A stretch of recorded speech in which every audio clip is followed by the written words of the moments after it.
Hello students, कैसे हैं? बढ़िया।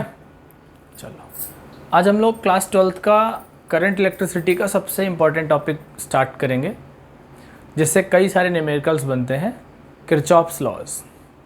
तो करंट इलेक्ट्रिसिटी में किरचॉफ लॉज स्टार्ट करते हैं। Kirchhoff's laws. किरचॉफ नाम के एक साइंटिस्ट थे जिन्होंने अपने दो नियम दिए, एक तो करंट के लिए और दूसरा वोल्टेज के लिए। मीन लूप बनाते हो, वहाँ पे आपको करंट फाइंड आउट करनी है, अननोन करंट निकालना है, वोल्टेज निकालना है, ईएमएफ निकालना है। तो दो लॉ इन्होंने सीधे सीधे दिए। वैसे जिस साइंटिस्ट ने दो लॉज दिए हैं सारे हिट हुए, किसी के भी ले लो। तो इसकी बात करते हैं किरचॉफ की। किरचॉफ का फर्स्ट लॉ यूज़ करते हैं। फर्स्ट लॉ देखो, शोले में भी दो ही थे ना, वो भी हिट हुई थी। फर्स्ट लॉ कहो, या इसको हम जंक्शन लॉ बोलते हैं, जंक्शन लॉ, या इसको हम बोलते हैं Kirchhoff's current law. Kirchhoff's current law को शॉर्ट फॉर्म में लिखेंगे आप लोग KCL।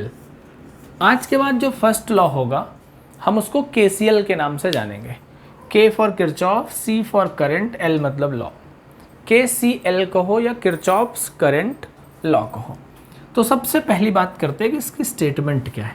देखो, जंक्शन बोला है तो कुछ ना कुछ तो यूज़ होगा। जंक्शन का मतलब आप समझ रहे हो क्या होता है, जिससे कोई चीज़ कहीं पे आए और वहीं से जाए, है ना। तो आना जाना, उस पॉइंट से हम बोलते हैं उसको जंक्शन। तो Kirchhoff's current law, junction law होता क्या। अगर मैं स्टेटमेंट की बात करूं तो मैं सीधी सीधी स्टेटमेंट लिख रहा हूं। In an electric circuit the algebraic some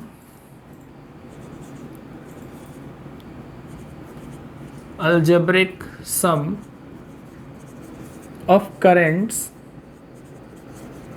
at any point, और इसी पॉइंट को आप कहते हो junction. Eight any point or junction is 0। सबसे पहले तो आप स्टेटमेंट पे ध्यान दो। स्टेटमेंट क्या कह रहा है? In an electric circuit the algebraic sum of current at any point or junction is 0। Mean किसी भी पॉइंट पे कई सारी करंट्स आ रही हैं, जा रही हैं, उन सब का अलजेब्रिक सम 0 होगा। मान लो, इसको मैं थोड़ा सा एक्सप्लेन करूं।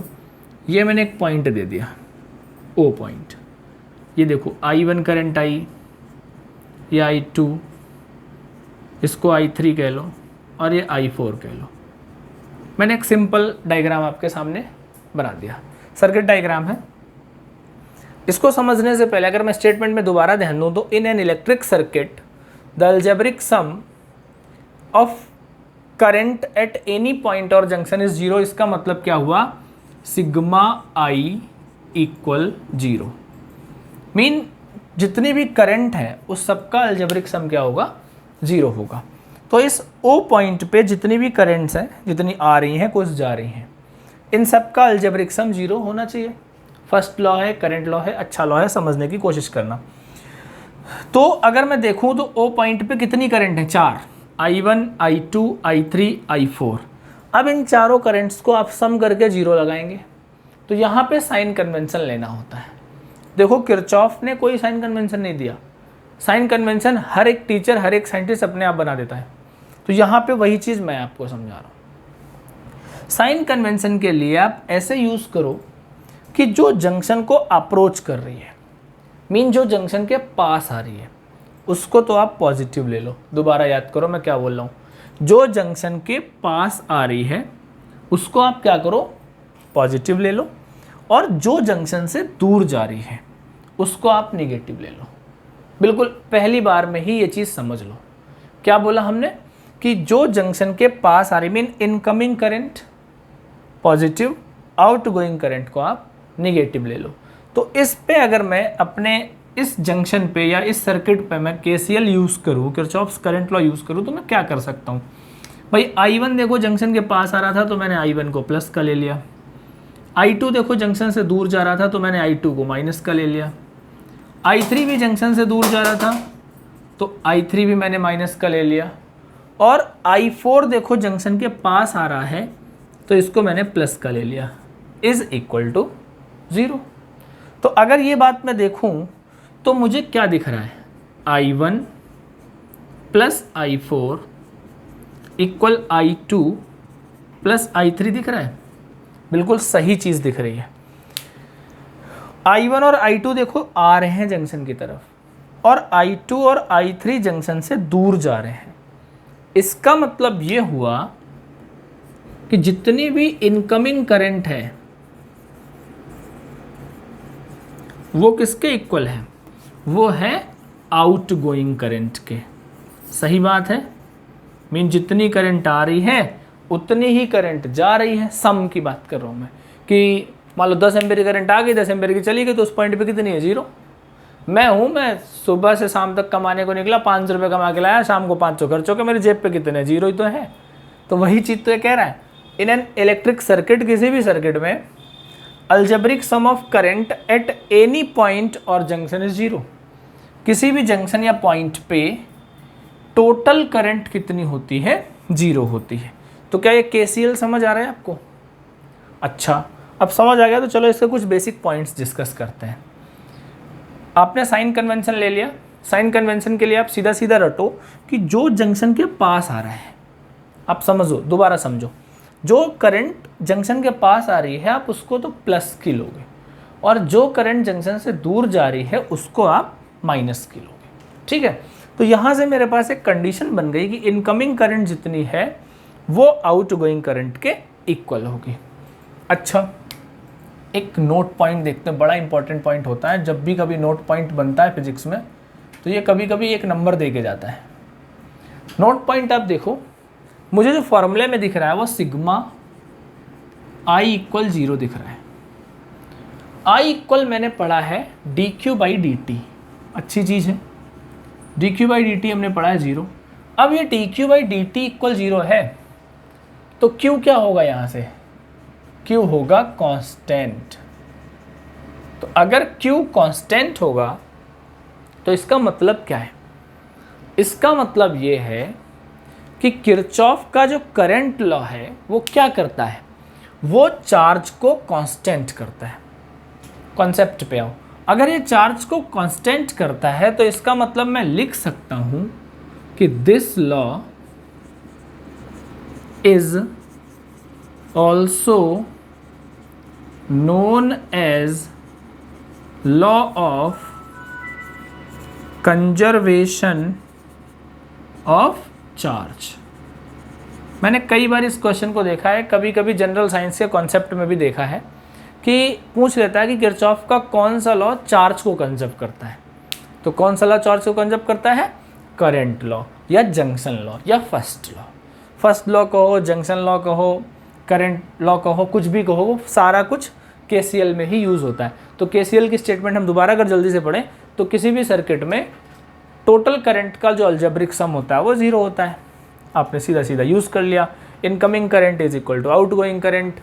नोट वर्दी पॉइंट में आपने देखा कि सिग्मा I इक्वल 0 था तो dq बाई dt हमारे पास 0 आ गया, तो q इक्वल कितना आ गया, कांस्टेंट आ गया। अब q कांस्टेंट आ गया तो इसका मतलब चार्ज कंजर्व्ड है। चार्ज अगर कंजर्व्ड है तो फर्स्ट लॉ को हम law of conservation of charge के नाम से भी जानते हैं। ठीक है बेटा, नोट करो इसको जल्दी से।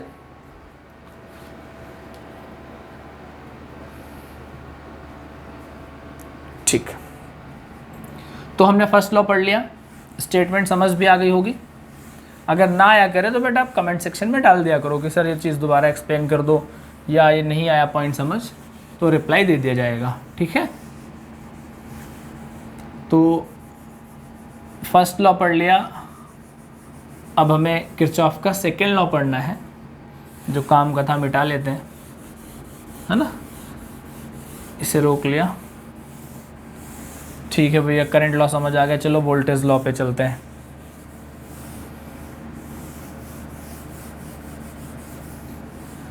किरचॉफ्स लॉज में किरचॉफ का सेकेंड लॉ पढ़ते हैं, सेकेंड लॉ, इसको हम कहते हैं लूप लॉ। सेकेंड लॉ कहो या लूप लॉ कहो या किरचॉफ्स वोल्टेज लॉ कहो, KVL। देखो किरचॉफ का सेकेंड लॉ कहो या लूप लॉ कहो या वोल्टेज लॉ कहो, तीनों चीजें एक ही। पिछले वाला क्या था? Current law. ये क्या है? ये है वोल्टेज लॉ। तो अगर मैं इसकी सीधी सीधी स्टेटमेंट लिखूं तो बेटा इसकी दो स्टेटमेंट बनती हैं। पहली स्टेटमेंट तो ये कहता है कि किसी भी सर्किट में चेंजिंग पोटेंशियल का अलजेब्रिक सम 0 होता है। देखो इसकी दो स्टेटमेंट्स हैं। अगर आप EMFs लगा रहे हो तो स्टेटमेंट दूसरी बनती है, EMFs नहीं लगा रहे हो तो स्टेटमेंट पहली वाली बन जाती है। जैसे मैं सिंपल वे पे करूं तो अकॉर्डिंग टू दिस लॉ, क्या इन एनी क्लोज्ड लूप, इसको आप सर्किट भी बोलोगे, क्या होता है बताना? द अलजेब्रिक सम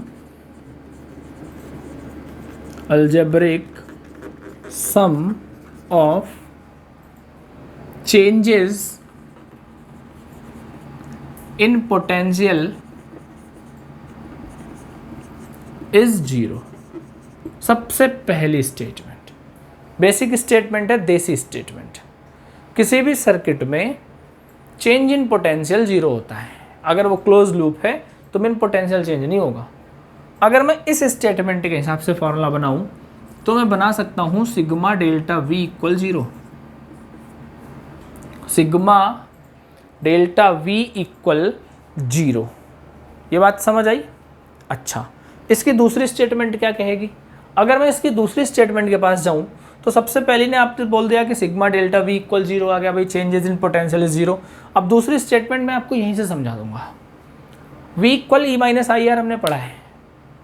तो अगर EMF भी गिवन है, करंट और रेजिस्टेंसेस भी गिवन है, तो जितना भी अलजेब्रिक सम ऑफ EMFs होगा, जितने भी EMFs होंगे वो सम ऑफ प्रोडक्ट ऑफ I और R के बराबर होगा। मतलब अगर मैं इसको लिखने की कोशिश करूं, स्टेटमेंट मान लो बनाऊं, तो मैं ये बना सकता हूं दूसरी स्टेटमेंट में, according to this law in any closed loop the algebraic sum of EMFs is equal to the क्या? sum of product of current and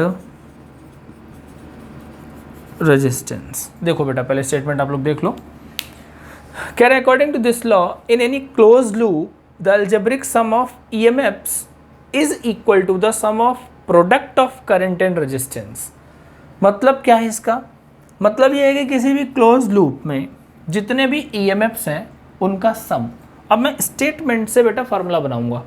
अगर स्टेटमेंट से मैं फार्मूला बनाता हूँ तो क्लोज लूप में अलजेब्रिक सम ऑफ EMFs, तो भाई EMF E होता है, इसका अलजेब्रिक सम किसके इक्वल होगा?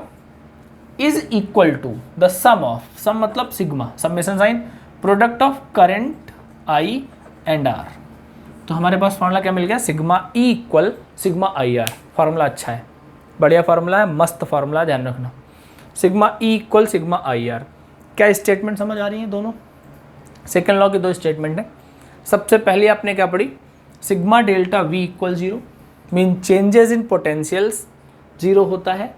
दूसरा आपने क्या पढ़ा कि किसी भी क्लोज लूप में अगर EMF भी गिवन है तो अलजेब्रिक सम ऑफ EMFs जितना भी होगा वो इक्वल होगा sum of current and resistance. Current और रेजिस्टेंस के प्रोडक्ट के सम के बराबर होगा। ठीक है, IR तो भाई वोल्टेज ही होता है। ठीक है, एक सिंपल आपने इसकी स्टेटमेंट पढ़ ली। अच्छा, अगर मैं इसको भी देखने जाऊं तो सबसे पहले इसके नोट पॉइंट पे डिस्कस करता हूं।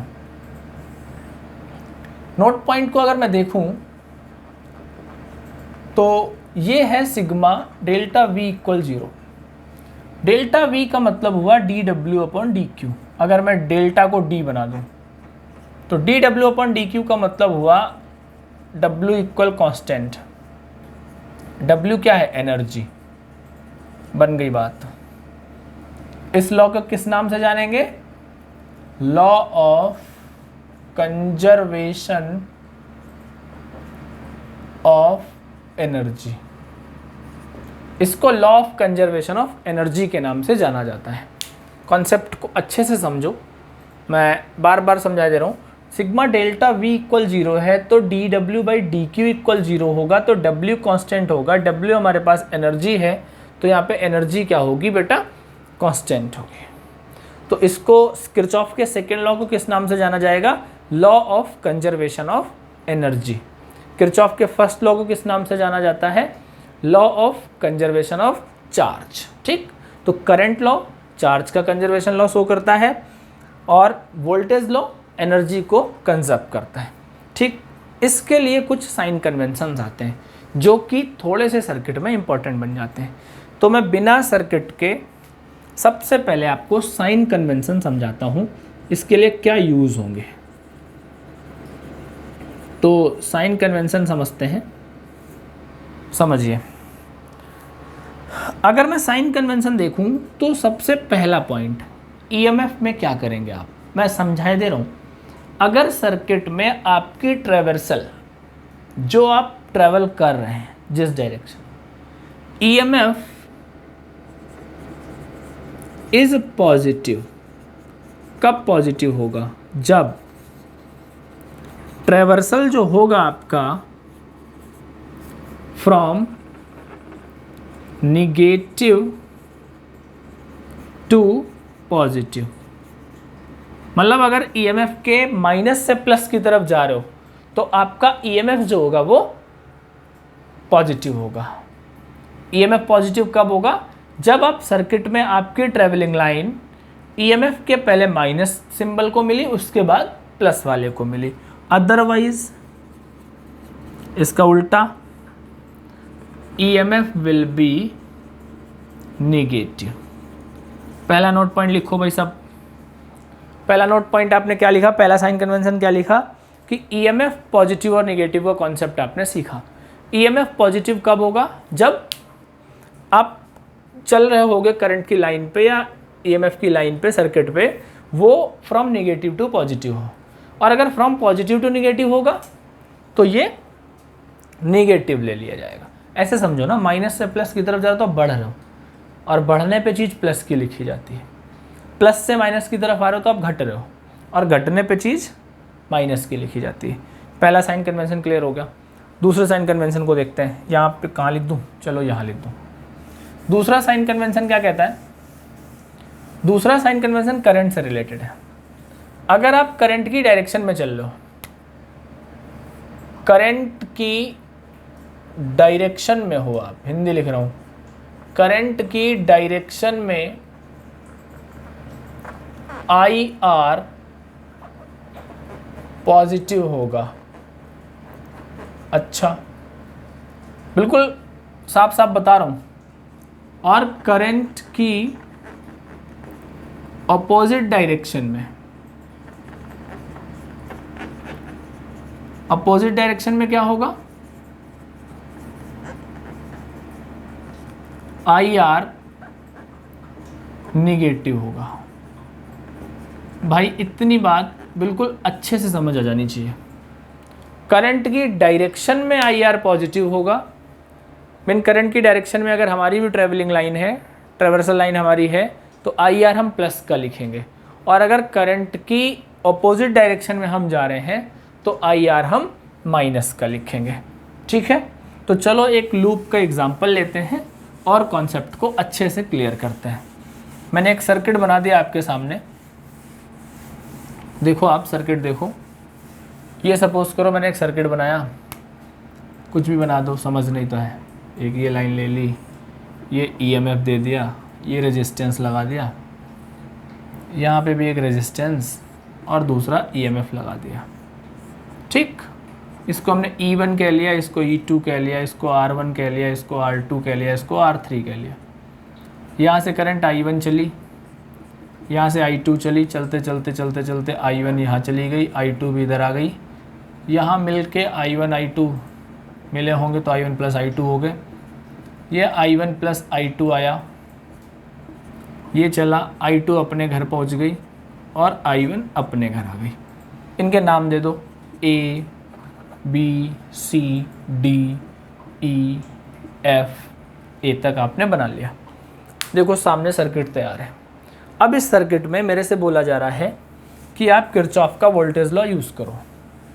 तो अगर मैं किरचॉफ का वोल्टेज लॉ यूज़ करूँगा तो मुझे दो साइन कन्वेंशन अच्छे से याद होने चाहिए।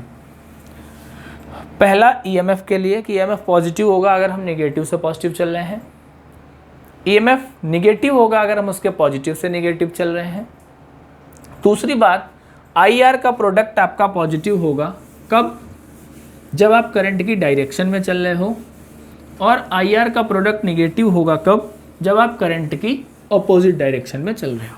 ठीक, आपके सामने क्वेश्चन लिखा हुआ है। चलो लूप बनाते हैं। इन द लूप, कौन सा लूप ले लो, जो मन करे वो लूप ले लो। A B C F A, A B C F A, using KVL use करो आप, अच्छे से यूज़ करते हैं। तो देखो A से B, एक बीच में इक्वल लगा लिया करो। मैं आपको बताने वाली, समझाने वाली बात बताऊँ। इस साइड EMF लिखो, इस साइड IR लिखो। तो A से B चलते टाइम में E1 मिला। E1 का कौन सा टर्मिनल पहले मिला? माइनस का। बाद में कौन सा मिला? प्लस का। तो आप E1 के लिए नेगेटिव टू पॉजिटिव गए। नेगेटिव टू पॉजिटिव जाते टाइम में EMF कैसा होता है? साइन कन्वेंशन में आपने लिखा है पॉजिटिव होता है, तो हमने E1 पॉजिटिव लिख लिया। अच्छी बात है। A से B में चलते चलते I1 R1 का देखो प्रोडक्ट मिला। हम किधर चल रहे थे? A से B। करंट किधर चल रही थी? A से B। तो हम करंट के ट्रैवल के सेम डायरेक्शन में हैं, तो जिधर करंट चल रही है उधर हम भी चल रहे हैं। तो I1 R1 कैसा होगा? पॉजिटिव होगा, निगेटिव होगा? पॉजिटिव होगा, क्योंकि सेम डायरेक्शन में है। तो I1 R1 हमने पॉजिटिव लिख दिया। B से C गए, कोई नहीं मिला। अब C से F आओ। C से F चलते टाइम में सबसे पहले मुझे I2 R2 मिला। मैं तो जा रहा था C से F और करंट जा रही थी F से C। तो मेरी डायरेक्शन और करंट की डायरेक्शन अपोजिट है। तो अपोजिट है तो IR का प्रोडक्ट कैसा होगा? निगेटिव होगा। निगेटिव होगा तो I2 R2 माइनस का ले लिया जाएगा। चलते चलते E2 मिला रास्ते में। E2 का पहले मुझे मिला पॉजिटिव टर्मिनल, बाद में मिला निगेटिव टर्मिनल। तो फ्रॉम पॉजिटिव टू निगेटिव चले। तो पॉजिटिव टू निगेटिव चलते टाइम में EMF कैसा होता है? माइनस का होता है। माइनस का होता है तो माइनस का E2 लिख दिया। F पे आ गए, फिर A पे आ गए। बताओ, बन गई भाई। KVL आपने यूज़ कर लिया। इतने बढ़िया तरीके से आपको लूप लॉ लगाना होता है।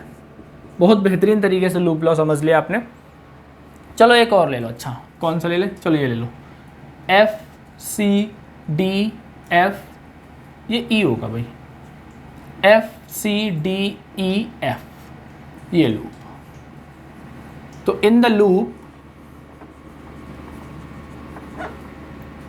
F C D E F using KVL use करो। तो देखो F से C चलना है। पहले कौन मिला? E2 का माइनस का पहले मिला मुझे, प्लस का बाद में मिला। जब मैं यहाँ से जा रहा था, देखो निगेटिव टर्मिनल पहले मिला, पॉजिटिव बाद मिला। तो निगेटिव टू पॉजिटिव गए। EMF कैसा? पॉजिटिव। E2 इक्वल लिख रखा है हमने, ठीक है। F से C जाते टाइम में I2 R2 मिला। उसी डायरेक्शन में करंट भी है, उसी डायरेक्शन में मैं भी हूँ, तो मुझे प्लस का मिल गया। मैं लिख दिया प्लस का I2 R2। C से D गया, रेजिस्टेंस नहीं था, करंट अकेले बेकार है। D से E, R3 into I1 plus I2। देखो करंट की भी डायरेक्शन D से E है और मेरी भी डायरेक्शन D से E है, तो R3 into I1 plus I2 कैसा होगा? पॉजिटिव होगा। F पे आ गए तो दूसरा कोई EMF था नहीं, तो ये अगली इक्वेशन बन गई किरचॉफ वोल्टेज लॉ की। तो किरचॉफ वोल्टेज लॉ की इक्वेशंस इस तरीके से बनानी है, ठीक है बेटा। आप लोग सर्किट नोट करो और वोल्टेज लॉ की इक्वेशन नोट करो जल्दी से।